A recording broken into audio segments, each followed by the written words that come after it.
অন্ধকার মেঠো পথ। গ্রামের নাম নতিপুর। নদী ঘেঁষা ছোট্ট এক গ্রাম, যেখানে রাত নামলেই চারপাশ ঘুটঘুটে অন্ধকারে ডুবে যায়।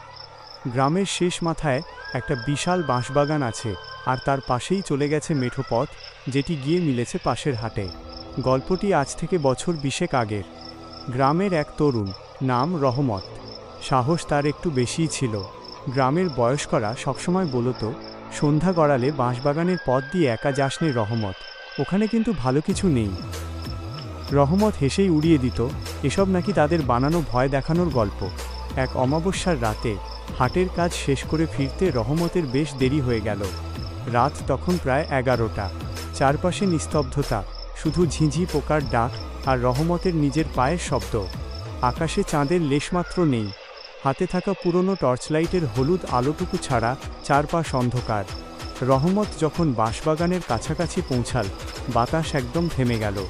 বাঁশগুলোর মাঝ দিয়ে কোনো হাওয়া না বইলেও হঠাৎ হঠাৎ বিকট শব্দে বাঁশগুলো ঝেঁপে উঠতে লাগলো, যেন কেউ ওপর থেকে বাঁশগুলো টেনে ধরে ছেড়ে দিচ্ছে।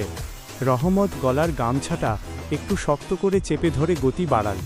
হঠাৎ কিছু দূর এগোতেই টর্চের আলোয় রহমত দেখল, মেঠো পথের ঠিক মাঝখানে একটা বুড়ি বসে আছে।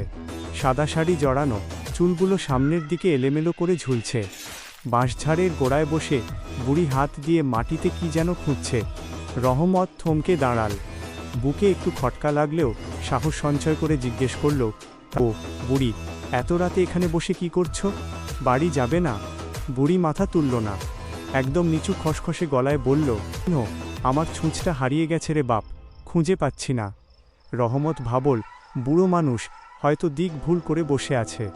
সে বলল, তার এই ঘোর অন্ধকারে ছুঁচ পাবে নাকি? উঠো, আমি বাড়ি পৌঁছে দিয়ে আসি।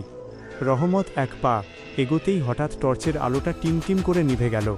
চারপাশে ঘন অন্ধকার, শুধু বাঁশবাগান থেকে একটা পচা গন্ধ ভেসে আসতে লাগল, ঠিক যেন অনেক দিনের পুরনো পচা মাছ বা বাসি কোনো কিছুর গন্ধ। হঠাৎ অন্ধকারেই রহমত শুনতে পেল সেই বুড়ির খিলখিল করে হাসির শব্দ। সেই হাসি সাধারণ মানুষের মতো ছিল না, বাতাসে যেন প্রতিধ্বনি হয়ে চারপাশ থেকে আসছিল। রহমত পকেট থেকে দেশলাই বের করে একটা কাঠি জ্বালাতেই তার রক্তের রক্তকণিকা যেন জমে হিম হয়ে গেল। বুড়ি আর মাটিতে বসে নেই, সে বাঁশগাছের ওপরের দিকে উঠে যাচ্ছে, তবে সোজা হয়ে নয়, উল্টো হয়ে ঝুলতে ঝুলতে। তার হাত দুটি অস্বাভাবিক লম্বা হয়ে গেছে, আর মুখটা এখন আর মানুষের মতো নেই। দুটো চোখ জ্বলন্ত অঙ্গারের মতো লাল। বুড়ি উপর থেকে নিচের দিকে তাকিয়ে খসখসে কণ্ঠে চিৎকার করে উঠল, তবে তোর রক্ত দিয়ে আজকে তৃষ্ণা মেটাব। রহমতের হাতের দেশলাই কাঠির আলো নিভে গেল। মুহূর্তের জন্য ভয় তাকে আচ্ছন্ন করে ফেললেও সে জীবনের শেষ শক্তি দিয়ে উল্টো দিকে দৌড় দিল। পেছনে শুনতে পেল বাঁশ ভাঙার মড়মড় শব্দ আর ভারী কোনো কিছুর লাফিয়ে লাফিয়ে পিছু নেওয়ার আওয়াজ। দৌড়াতে দৌড়াতে সে কোনোমতে গ্রামের প্রথম বাড়িটার দরজায় আছড়ে পড়ল। বড় গলায় চেঁচাতে লাগল, তারা চিহ্ন কাকা, দরজা খোলো, বাঁচাও। বাড়ির লোকজন দ্রুত দরজা খুলে রহমতকে ভেতরে টেনে নিল। রহমত ততক্ষণে শক্ত হয়ে মেঝেতে পড়ে গেছে, তার মুখ দিয়ে ফেনা উঠছিল।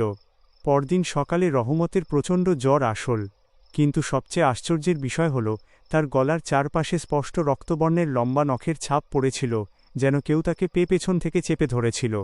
সেই রাতের পর থেকে রহমত আর কোনোদিন অমাবস্যার রাতে একা বাঁশবাগানের রাস্তা দিয়ে হাঁটেনি। আর নতিপুর গ্রামের মানুষ আজও রাত গভীর হলে সেই বাঁশবাগানের মেঠো পথ এড়িয়ে চলে। তারা বলে, অমাবস্যার রাতে নাকি আজও বাঁশবাগান থেকে খিলখিল হাসির শব্দ আর পচা মাছের গন্ধ ভেসে আসে।